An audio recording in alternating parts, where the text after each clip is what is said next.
Welcome to my YouTube channel maths M R. আজি আমি দশম শ্ৰেণীৰ কিছুমান MCQৰ কথা আলোচনা কৰিম।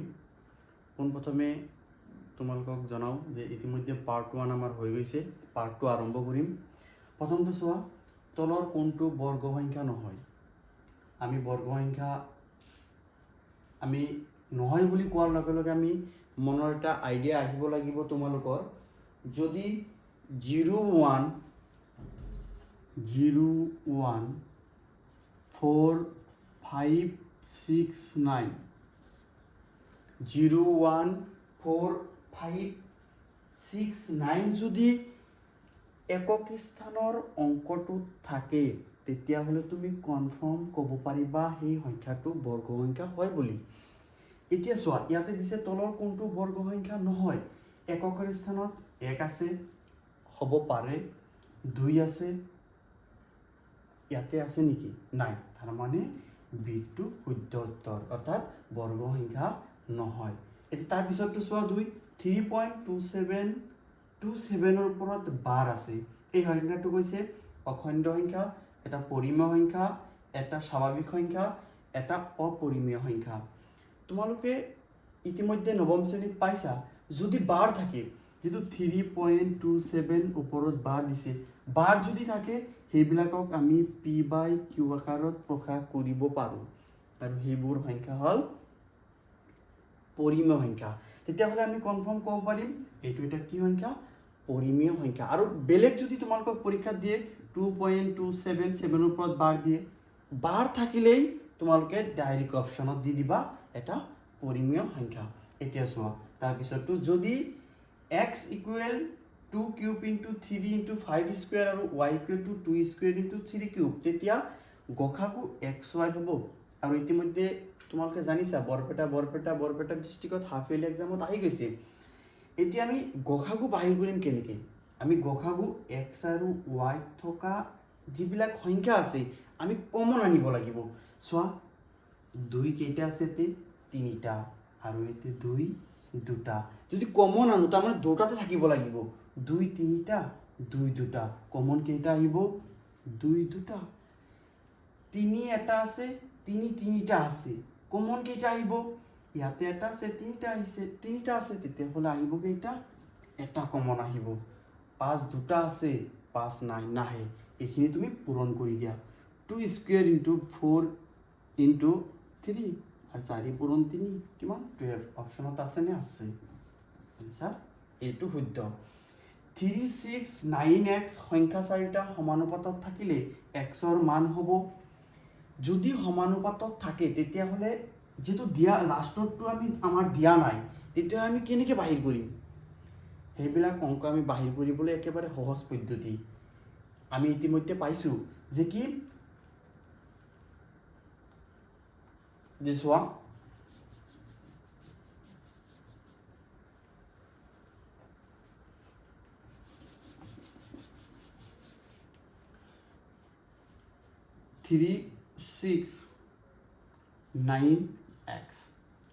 তোমালোকে পাইছা যে কি প্ৰান্ত দুটাৰ পূৰণফল আৰু মধ্য দুটাৰ পূৰণফল সমান। তেতিয়াহ'লে আমি কি কৰিম? প্ৰথমটো আৰু শেষৰটো পূৰণ কৰি দিম। 3 × x সমান সমান মধ্য দুটাৰ পূৰণফল 6 × 9। xৰ লগত 3 পূৰণ হৈ আছে, সমান চিনৰ ইফালে গ'লে কি হ'ব? হৰণ। 6 × 9, তলত 3, 3 9ৰ মাজত 3 বাৰ, 6 3 পূৰণ কৰিলে কিমান হ'ব? 18। অপশ্যনত আছেনে? আছে। ডি শুদ্ধ। এনেকুৱা ধৰণৰ প্ৰশ্ন তোমালোকক আহিব পাৰে। চোৱা, 43/2⁴ × 5 কিউব পৰিমেয় সংখ্যাটোৰ দশমিক প্ৰসাৰণৰ দশমিক স্থানৰ পৰিসমাপ্ত হোৱা স্থানৰ সংখ্যা 1 2 3 4। এইবিলাক অংক কিন্তু পৰীক্ষাত তোমালোকৰ আহিয়ে থাকে, তোমালোকে কৰিব নোৱাৰা কেতিয়াবা। তোমালোকে একো টেনশ্যন ল'ব নালাগে। আমি চাম হৰত কি আছে, হৰত কোনটো পাৱাৰ বেছি আছে। 2⁴ × 5 কিউব, তেতিয়াহ'লে পাৱাৰ কোনটো বেছি?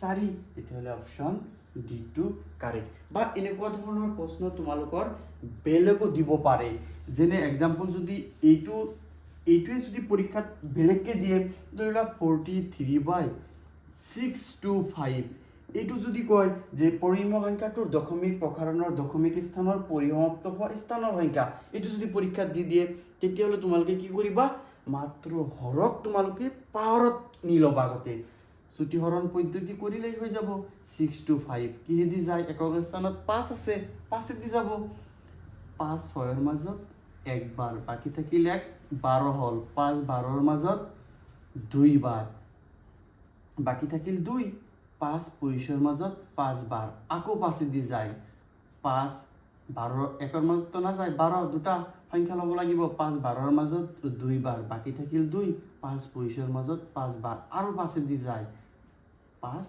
5 বাৰ 5 কেইটা পালো 4টা 43/5 টু দি পাৱাৰ 4 তেতিয়াহ'লে আমাৰ দশমিক যিটো আছিল যে দশমিক স্থানৰ পৰিসমাপ্ত হোৱা স্থানৰ সংখ্যা কিমান হ'ব সৰ্বোচ্চ পাৱাৰ কিমান আছে ইয়াতে তলত 4 তেতিয়াহ'লে আনসাৰ কি হ'ব 4 এনেকুৱা ধৰণৰ তোমালোকৰ পৰীক্ষাত কিন্তু আহিয়েই থাকে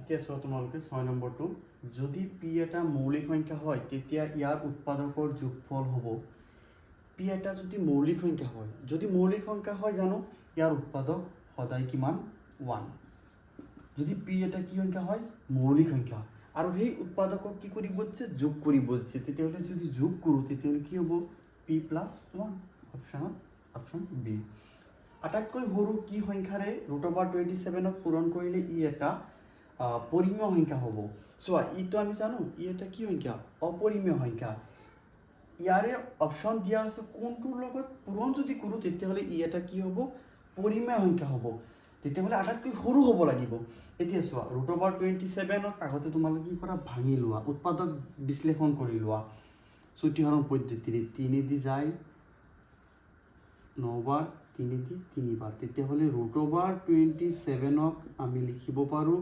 3 ×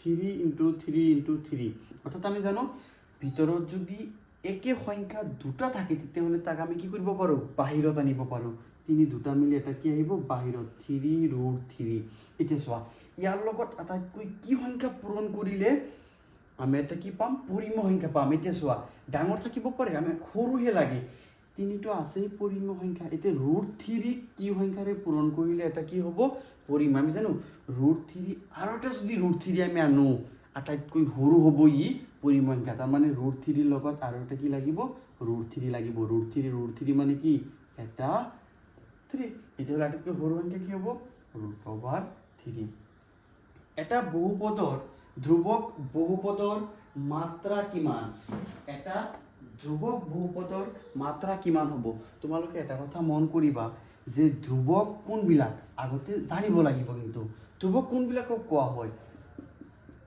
সকলো সংখ্যাবিলাকে কি ধ্ৰুৱক আৰু এই ধ্ৰুৱকৰ মাত্ৰা সদায় কি থাকে 0 থাকে মন কৰিবা এটা ধ্ৰুৱকৰ মাত্ৰা কিমান সদায় 0 2x³ - 3x² + 5x - 12 শূন্যবোৰৰ পূৰণফল এইটো এটা কি বহুপদ আগতে মন কৰিব লাগিব এইটো এটা কি বহুপদ সৰ্বোচ্চ পাৱাৰ কিমান আছে 3 তাৰমানে ত্ৰিঘাত বহুপদৰ শূন্যবোৰৰ পূৰণফলৰ তোমালোকে সূত্ৰ জানাই যে শূন্যবোৰৰ পূৰণফল কি আছিল -d/a এতিয়া চোৱা x³ লগত যিটো সহগ থাকে তাক কয় এৰ মান অৰ্থাৎ এৰ মান বুজো আমি x² লগত যিটো সহগ থাকে সেইটো হ'ল bৰ মান x লগত যি সংখ্যা থাকে সহগ তাক কয় cৰ মান আৰু অকলে যিটো থাকে তাক কোৱা হয় ধ্ৰুৱক অলপ আগতে মই বুজাই দিলোঁ এতিয়া চোৱা -d/a সূত্ৰত মাইনাছ বহাই লোৱা dৰ মান কিমান আছে -12 একেলগেতো নবহে ব্ৰেকেট দিব লাগিব এৰ মান কিমান আছে x³ লগত যি থাকে সেইটোৱে 2 আছে মাইনাছে প্লাছ কিমান হ'ল 12/2 2 12ৰ মাজত 6 বাৰ আনসাৰ বি কাৰেক্ট এতিয়া চোৱা যিটো আমাৰ দিয়া আছে শেষৰটো 3x³ minus 5x² minus 11x minus 3 ত্ৰিঘাত বহুপদৰ শূন্যবোৰৰ যোগফল। এটা কথা মন কৰিবা, ত্ৰিঘাত বহুপদ থাকক বা দ্বিঘাত বহুপদ থাকক, শূন্যবোৰৰ যোগফল সদায় এটাই সূত্ৰ, সেইটো হ'ল মাইনাছ b/a। এতিয়া চোৱা, মাইনাছ বিৰ মান কিমান, এইটো x³ লগত থাকিলে এৰ মান, x² লগত থাকিলে এইটো কি বিৰ মান কিমান আছে -5 ডাবল ব্ৰেকেট দিব লাগিব, এৰ মান কিমান আছে 3, মাইনাছে প্লাছ, ওপৰত 5 তলত 3, অপশ্যন কোনটো, অপশ্যন এ ইজ কাৰেক্ট। 11টো চোৱা, যদি আলফা আৰু বিটা 4x² + 3x + 7 বহুপদটোৰ শূন্য হয়, তেন্তে 1/α + 1/βৰ মান কিমান হ'ব? অপশ্যনত দিয়া আছে -3/7, 3/7, -7/3, -3/4। ইম্পৰ্টেণ্ট কুৱেশ্যন হয়, তোমালোকৰ পৰীক্ষাত আহিব পাৰে। এতিয়া চোৱা, আমি যিটো দিয়া আছে বহুপদটো দিয়া আছে 4x² + 3x + 7 বহুপদটোৰ শূন্য হয়, 1/α + 1/βৰ মান লাগে আমাক। সমাধান কৰা 1/α + 1/β। আমি কি কৰিব লাগিব, আলফা আৰু বিটাৰ লসাগু ল'ব লাগিব। আলফা আৰু বিটাৰ লসাগু আলফা বিটা, সেই দুটা পূৰণ কৰি দিব লাগে। এতিয়া আমি কৰিম এই আলফাৰ লগত এই আলফা বিটা কি কৰিব লাগে, হৰণ, আলফা কেনচেল, থাকিল বিটা, বিটাৰ লগত এক কি কৰিব লাগে, পূৰণ কৰিব লাগে, তেতিয়াহ'লে কি হ'ব বিটা, যোগ আছে যোগ, আলফা এইটোৰ লগত এইটো হৰণ কৰিব লাগিব, বিটা কেনচেল, থাকিব আলফা, আলফাৰ লগত এক পূৰণ, তেতিয়াহ'লে কি হ'ব আলফা।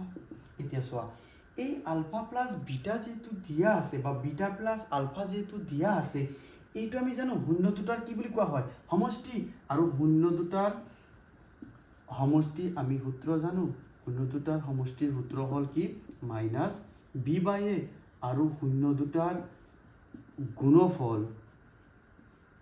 গুণফল কি হ'ব c/a। এতিয়া চোৱা, আলফা প্লাছ বিটা বা বিটা প্লাছ আলফা আছে, তেতিয়াহ'লে যিহেতু শূন্য দুটাৰ কি দিয়া আছে যোগফল কি হ'ব -b/a, আলফা বিটা পূৰণ হৈ আছে একেলগ, কি হ'ব c/a। এতিয়া চোৱা, ইয়াৰ লগত ই হৰণ, উল্টাই যদি দিওঁ b/a পূৰণ a/c, তলত এই ওপৰৰে কেনচেল, -b/c, আমি পালোঁ কিমান -b/c। যদি তোমালোকে এটা কাম কৰিবা, যদি এনেকৈ কৰিব নোৱাৰা, তেতিয়াহ'লে 1/α + 1/β যদি থাকে, তেতিয়াহ'লে তুমি মনত ৰাখিব লাগিব -b/c। এতিয়া চোৱা, মাইনাছ বিৰ মান কিমান আছে, মই অলপ আগতে ক'লোঁ, এক্সৰ লগত যিটো থাকে সেইটোৱেই কাৰ মান, বিৰ মান, সেইটো যিহেতু কি দিয়া আছে বহুপদ, যিটো বহুপদটো কি দ্বিঘাত বহুপদ, x² লগত যি থাকে সেইটো এৰ মান, এক্সৰ লগত যিটো থাকে সেইটো কাৰ মান, বিৰ মান, আৰু এইটো কি চিৰ মান, মাইনাছ বি কিমান আছে 3, আৰু চি কিমান আছে 7, -3/7, কোনটোত আছে, অপশ্যন এ ইজ কাৰেক্ট। যদি তোমালোকৰ ভিডিঅ'বিলাক ভাল লাগিছে, তেতিয়াহ'লে ছাবস্ক্ৰাইব কৰি দিবা, লগতে থকা বেল আইকনটো বজাই দিবা, আৰু শ্বেয়াৰ কৰিবলৈ নাপাহৰিবা। আৰু এনেকুৱা নতুন ভিডিঅ' মই প্ৰত্যেক দিনাই আনি থাকিম, তোমালোকে চাবা। ধন্যবাদ।